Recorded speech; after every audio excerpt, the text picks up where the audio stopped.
Hey, what's up guys? This is blindcopycat.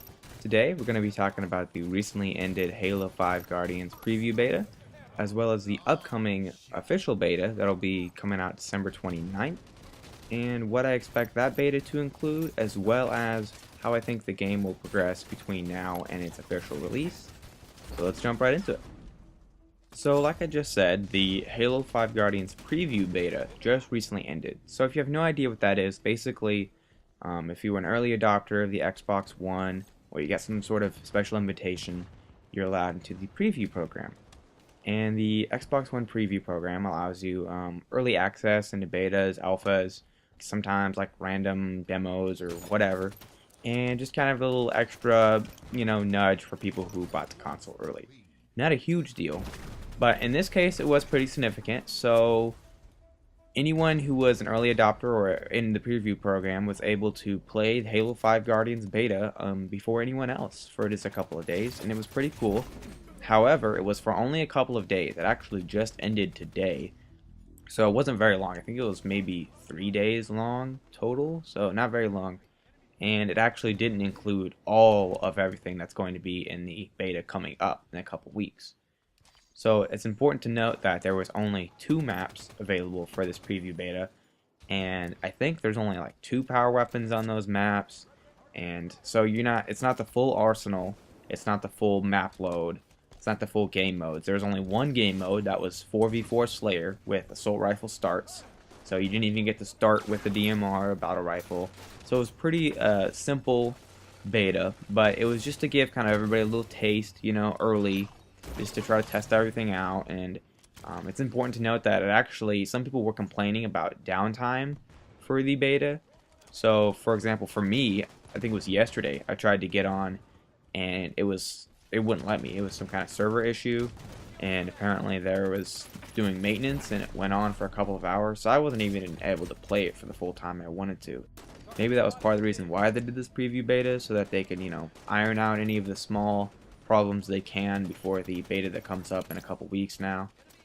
And I think that beta is going to be great, because that beta is going to have I think they're going to have several weeks of different content. So like the first week's going to be pretty simple. You're only going to have a couple maps, maybe like one game mode, and only those weapons that are on those maps. And then I think next week they're going to come out with more game modes, more maps, etc. And they're just going to keep adding on to it, or they might actually be like taking stuff out and putting stuff in, like kind of switching. So we'll see what they exactly do, but that's going to be nice because it's going to keep it fresh. The beta is going to be fresh each week and give you something to come back to and try. What's really cool about this beta is that it's really far out from release. Most betas and alphas are only like, I don't know, 3 to 6 months before official release. And so yeah, it does give the developers some time to iron things out. It's really not enough to like change the game. They don't have enough time to go in and fine-tune everything or just completely start a new concept or anything like that. They really only have time to just fine-tune certain things that are big issues and things like that. I mean, just take a look at like the Battlefield 3 beta compared to the Battlefield 3 release. Like, they may have fixed the stuff that happened when you were going through walls and going through the floor, but then there were still massive problems with weapon balance and crazy a number of other things. So just because there's a beta doesn't mean the game's going to launch perfectly.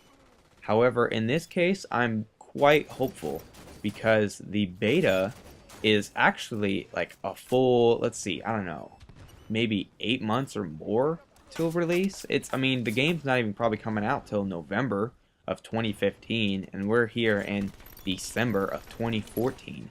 So that's a great deal of time until the game comes out. That's some serious time for 343 to not only fine-tune, but just straight up go through and take out things that don't work, put in things that need to be added.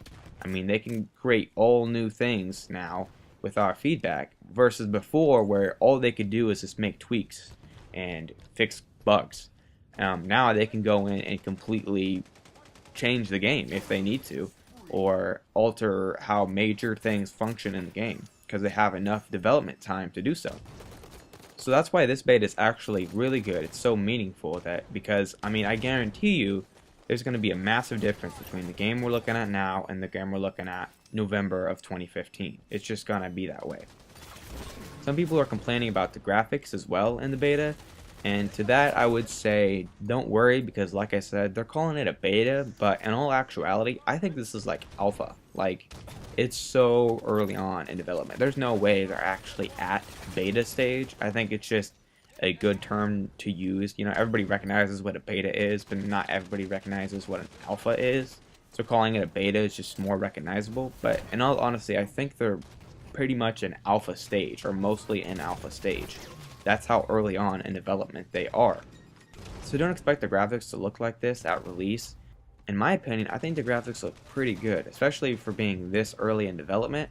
And yeah, they could use some fine-tuning there in the graphics department, but it's not like horrible. I mean, it's fairly next gen. It looks significantly better than Halo 4, which looked stunning. So I can't really complain about the graphics, and the gameplay is very smooth. There's not a whole lot of hiccups there, so they just need to smooth out a few things here, make it a little bit nicer, and it'll be great. And also, they have said that the beta's in 720p, but that the final release will not be 720p.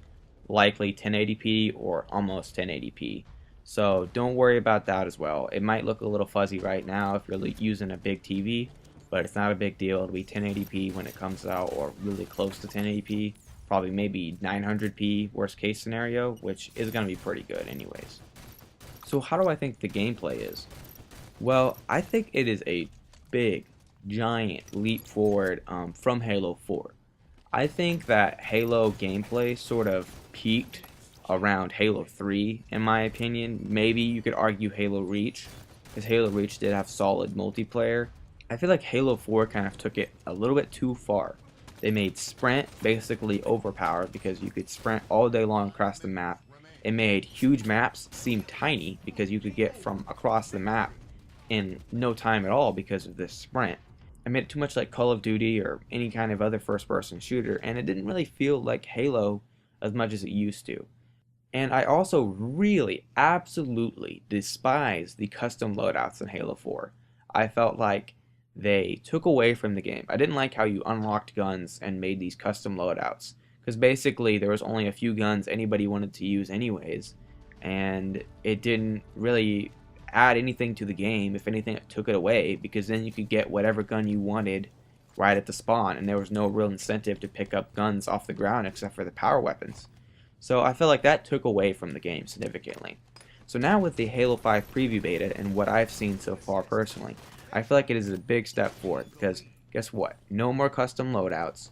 Sprint is no longer overpowered, because there's still sprint in the game, but if you're sprinting away from someone, your shields don't start recharging. So, you know, if you're running away, you're going to get killed. You can't just run away from a battle and expect to live. So there's going to be less sprinting around, especially during firefights, which is good. And then the fact that there's no custom loadouts is great, because like in this preview beta, it was assault rifle starts. So you start with assault rifle and your magnum. And they had battle rifles, DMRs, SMGs, etc. Spread across the field. And so from there you can go and pick up those guns. And that feels like classic Halo. You go and you get the guns you want for your special tastes, whatever. And guess what? If that gun's not there, you're gonna have to, you know, improvise. Pick up this gun. Okay, if the battle rifle's gone, pick up the SMG. See what you can do there. And then you have the power weapons, which seem to be a big focus in this beta as well. In the beta, there's two power weapons. There's Prophet's Bane, which is essentially the energy sword, and on the other map, there is a sniper rifle. And on the sniper rifle, it spawns in two sides of the map. So red versus blue, they'll both have a sniper rifle. And in the other map with the Prophet's Bane, there's only one in the central. So you're going to fight over that in the centralized part of the map for that sword. And I really like this concept, because they give you a timer, and there's even like a hologram of where it's going to appear, so you know exactly when that's coming out. There's the announcer even says it, and usually they'll even say when your team has picked it up. So it's really cool, because for that, it gives everyone kind of a sense of, okay, everyone knows what's going on, everyone knows that this gun's here, and you're all gonna go fight over it to pick it up.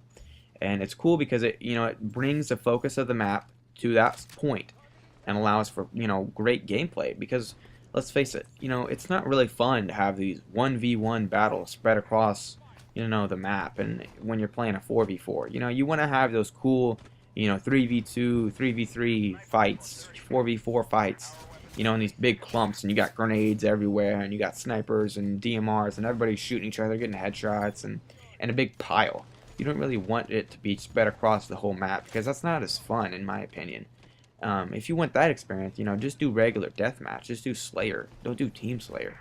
So it's great that they're putting this focus on Team Slayer to make it more centralized at certain points of the map, to make it so that it brings the combat closer together and everyone's fighting at that certain point. I also feel like they've done a good job at pacing the game. It feels like it has a great pace. It doesn't feel quite like Call of Duty fast, but it is fairly fast for Halo, but it does feel good. It feels pretty solid for Halo. It doesn't feel like Halo 4, where I was just throwing myself in there, sprinting in there, and dying over and over again. It feels a little bit better than that. One thing that I have noticed is I feel like the time to kill has increased since Halo 4, or about the same as Halo 4. I feel like you die pretty quick in this game, not as quick as Call of Duty. There's still shields, there's still health, but I feel like your shields get tore down pretty quick. I mean, if you get double teamed in this beta, you are screwed. Like if one of them has an assault rifle, one of them has a BR, you're gonna get chewed up like in 2 seconds. Like you're gonna be toast, and you won't even know what hit you. Like you won't even have time to react sometimes. But what's nice is, even though you do die quicker than in past Halos, they give you more tools to stay alive. So like you have your boost, which is great for like, jumping out of the way from grenades, or that headshot that's about to get you. You can just boost right out of the way, or you can jump and you can hover, and you can do all kinds of different things to help you get away. And of course there's still sprint if you can get away, and you can slide away as well, but you still die pretty quick if you're not smart enough to get away. When you're getting double teamed, triple teamed, whatever, you're gonna die in a heartbeat. So overall, I feel this was a very solid beta. I feel like this was one of the more fun betas I've ever played. And we haven't even got to the beta that's coming December 29th, which I think will be even better, to be honest. This was just a little preview beta, just to give you a little taste. I think this is full-blown beta is going to be significantly better. And I think it's probably a better beta than the Halo Reach beta at this point. I remember in that beta, they had all kinds of messy glitches, like that melee glitch that allowed you to smack people like 3 times in half a second. It was crazy. And this beta luckily doesn't have any of that so far, so that's definitely A++ right there.